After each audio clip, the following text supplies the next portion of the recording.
ओम श्री कृष्णाय परब्रह्मणे नमः। अत श्रीमन्नारायणीयं पंचदशं दशकं कपिलोपदेशं कपिलगीता।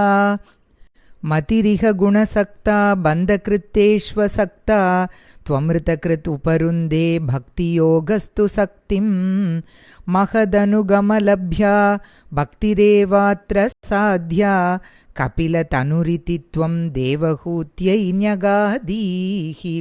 प्रकृतिमहदहङ्काराश्च मात्राश्च भूतानि अपि हृदपि दशाक्षी पूरुषः पञ्चविंशः इति विदितविभागो मुच्यते सौ प्रकृत्या कपिलतनुरिति त्वं देवहूत्यै न्यगादीः। प्रकृतिगतगुणौघैः नाज्यते पुरुषोऽयं यदि तु सजति तस्यां तद्गुणास्तं भजेरन्। मदनुभजन तत्त्वालोचनै साप्यपेयात् कपिलतनुरिति त्वं देवहूत्यै न्यगादीः। विमलमति उपात्तैः आसनाद्यै मदङ्गं गरुडसमधिरूढं दिव्यभूषायुधाङ्कं रुचितुलिततमालं शीलयेतानुवेलं कपिलतनुरिति त्वं देवहूत्यै न्यगादीः। मम गुणगणलीला कर्णनै कीर्तनाद्यैः मयि सुरसरिदोगप्रख्यचित्तानुवृत्तिः भवति परमभक्तिः साहि मृत्योर्विजेत्री कपिलतनुरिति त्वं देवहूत्यै न्यगादीः।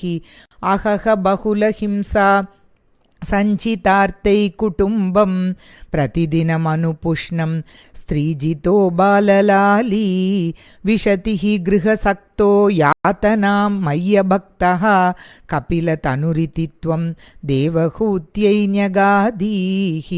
युवति जठरखिन्नः जातबोधोऽप्यकाण्डे प्रसवगलितबोधः पीडयोल्लङ्घ्य बाल्यं पुनरपि बत मुह्यत्येव तारुण्यकाले कपिलतनुरिति त्वं देवहूत्यै न्यगादीः।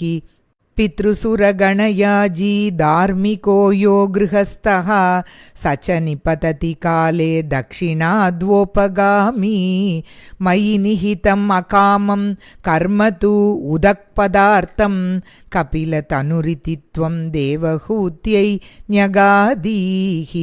इति सुविदितवेद्यां देवहे देवहूतिं कृतनुतिमनुगृह्य त्वं गतो योगिसङ्गैः विमलमति अतासौ भक्तियोगेन मुक्ता त्वमपि जनहितार्थं वर्तसे प्रागुदीच्यां। परम किमु बहुक्त्या त्वत्पदाम्बोजभक्तिं सकलभयविनेत्रीं सर्वकामोपनेत्रीं वदसि खलु दृढं त्वं तद्विधूय आमयान्मे गुरुपवनपुरेश त्वय्युपादत्स्वभक्तिम्। अत श्रीमन्नारायणीये पंचदशं दशकं समाप्तं। श्रीहरये नमः। रमारमण गोविन्द गोविन्द। श्रीकृष्णार्पणमस्तु।